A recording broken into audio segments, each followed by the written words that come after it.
It's time for Living with Victory, a program of hope and encouragement brought to you by Friends of Compassion and listeners like you. Now, here are your hosts, Tony and Laureen Giorgio, with today's message of perseverance. Jesus is with me when the storm clouds gather, when the winds of this world are blowing strong.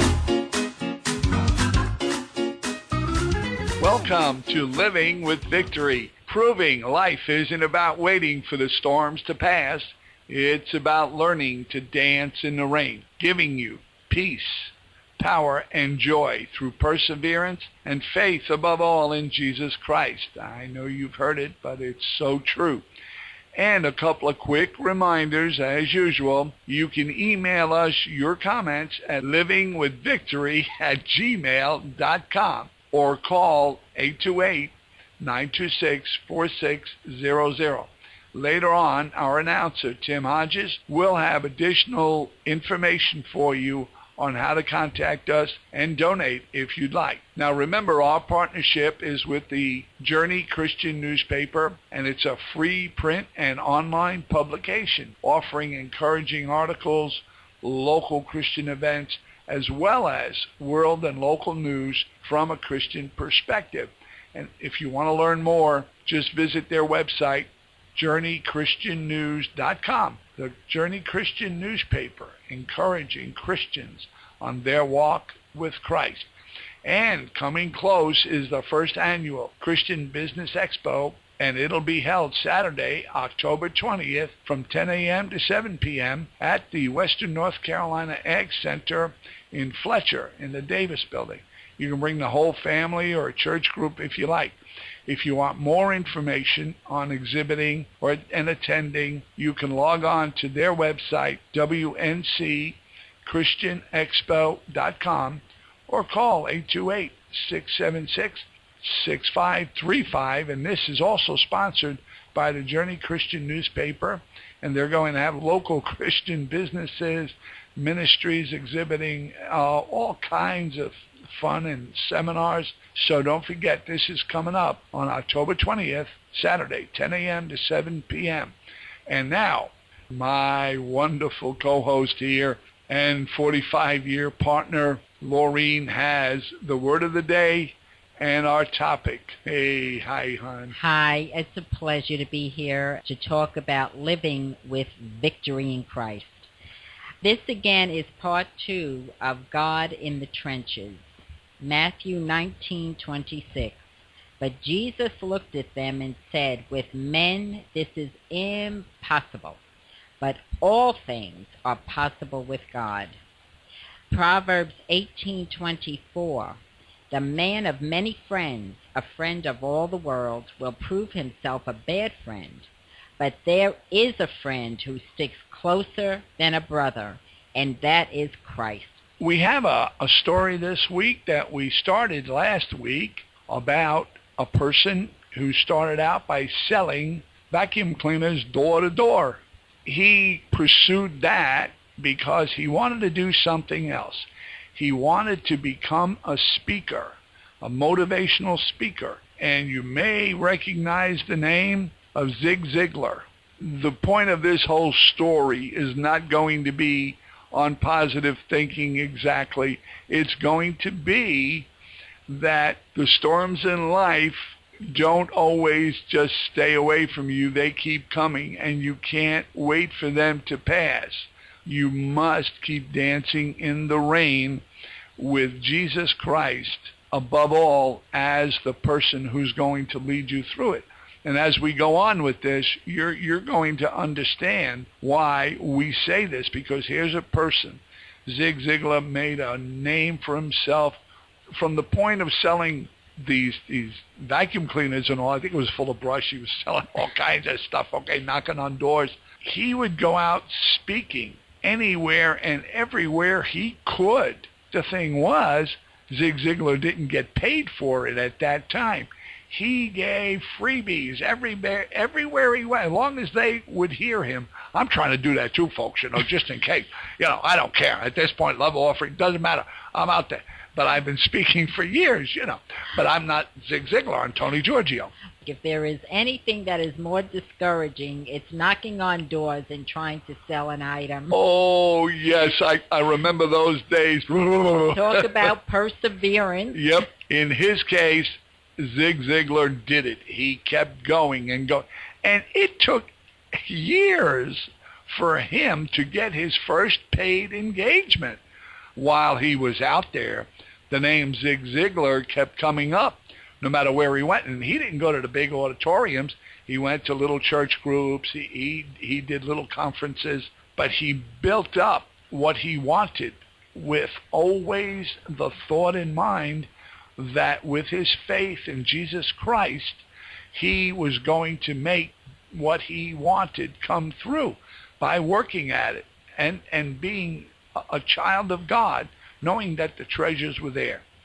And for many, many years, 20, 30 years, Zig Ziglar has written bestsellers that you wouldn't believe. In his later years, I mean, he was still going. The man was in good shape. He always had everything that there was to have. Recently, Zig Ziglar, as a lot of people who do this speaking and all, you learn that, if you keep a pad by your bedside, your thoughts and ideas come to you while you're sleeping. So, you write them down and you make sure that in the morning you got that idea to work on. He did this for many, many years. And one night he wrote this thing down and then he said, well, I want to get up, go to the office. Now the office was in his house. It was across the hallway. He walked across the floor like he did for years, not to wake his wife up. There's a staircase that is almost in front of him. So if he veered to the left a little bit, he was going to be on the first step of going down to the first level. Well, sure enough, this night, for some reason, he put his foot down on the step and he toppled 2 flights of stairs down, hitting his head on the marble floor below and then into the front door. Knocked him unconscious for I don't know how long. It just stirred, of course, his wife and everything. And what had happened was he got a severe brain injury. And I believe the brain had swollen and there was bleeding in the brain. But they took him to the hospital. He lost a lot of his short-term memory. So if he said something, and I remember being on stage, being at the conference that he had after the accident, because everybody was shocked when he came out, and his daughter actually follows him everywhere he goes. He was still going, giving these speeches, but his daughter, Julie Ziegler Norman, follows him and helps Dad to say what he has to say or remember. And I remember him talking about something, and somebody had asked him a question, and he had forgotten what he had said 2 seconds ago. Yeah.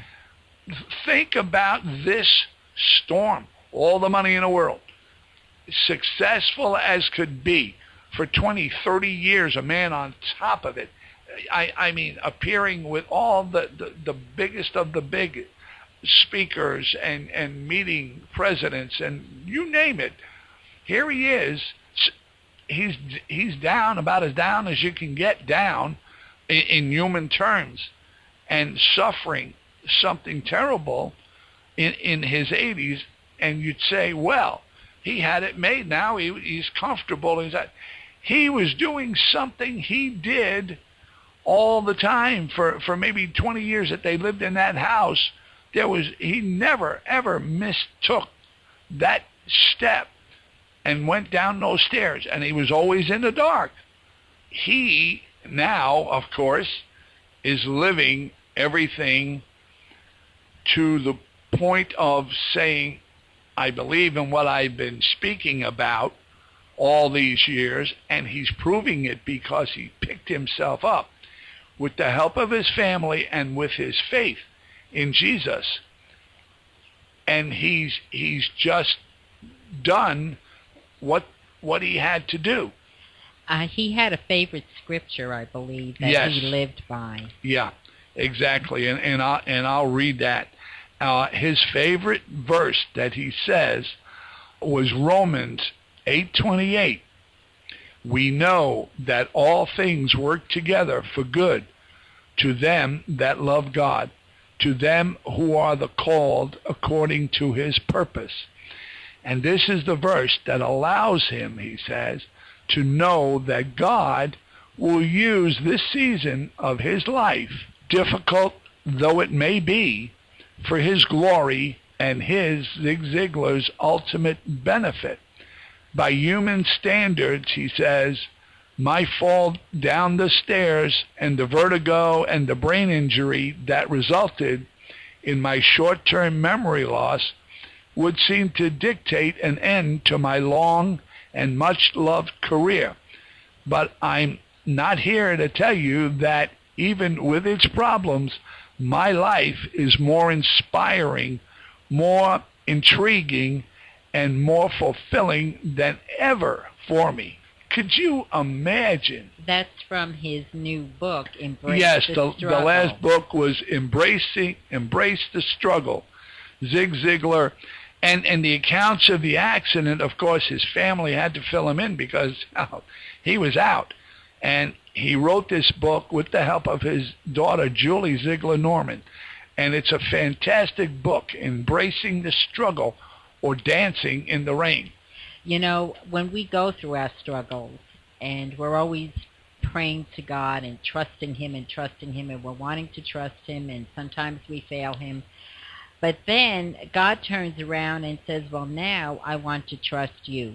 Yes. And I think that is such a privilege and an honor that God would even give us a tribulation, even such something like this, that he knew or knows that he can trust certain people to bring about what he needs, told to people that are hurting, to encourage them, that they will not complain, but they will take it and run with it. That says volumes to me of what I should do with my tribulations and struggles to turn them around, to make them victories. And you've done that with your breast cancer. It doesn't just happen to people like us. It happens to people who we think are way above everything. So the point of the whole story is those storms are going to keep coming. But if you have that faith like Zig Ziglar had in Jesus, you can do this. If he can do it in the condition he's in, there is no reason why you can't pick yourself up and keep dancing in the rain, because he's doing more good now than he ever did.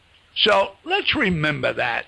You have to profess and practice your faith when these things happen, and you'd be surprised what comes out of it. Hey, Laureen, do you have something to say about your CDs? If you would like the CD for today, which is 12-918, or Test of Faith about my going through breast cancer, you can email us at livingwithvictory@gmail.com, and we would be very happy to send you any CD that you would request free of charge. Also, Tim Hodges, at the end, if you listen in, we'll give you further information about getting to us and also donating to the ministry if you'd like, okay? And next week, we're going to tell you a story about a Christian group who left a country that was persecuting them for their Christianity and what they endured to get to freedom. So remember, next week, what price do you pay for freedom? This is Tony. And Laureen Giorgio. You keep dancing in the rain because Jesus is your umbrella. See you next week. You've been listening to Living with Victory with your hosts Tony and Laureen Giorgio, who for 30 years have advocated for seriously ill children through their foundation, Compassion for Kids. Many families who have children that receive daily treatments for their illnesses are extremely challenged to even begin to get their kids the life-saving treatments they need. Compassion for Kids is there to lend a hand. That is our mission, and you can become a partner in helping. Support for this radio ministry comes from Friends of Compassion and listeners like you. Your tax-deductible donations can be sent to Compassion for Kids, P.O. Box 1982, Maggie Valley, North Carolina, 28751. You can also donate through your PayPal account by logging on to livingwithvictory.org. Tony is available to speak to your group or church members. You can call him at 828-926-4600. Join us again next week at this time for another uplifting story of dancing in the rain. Thanks for listening.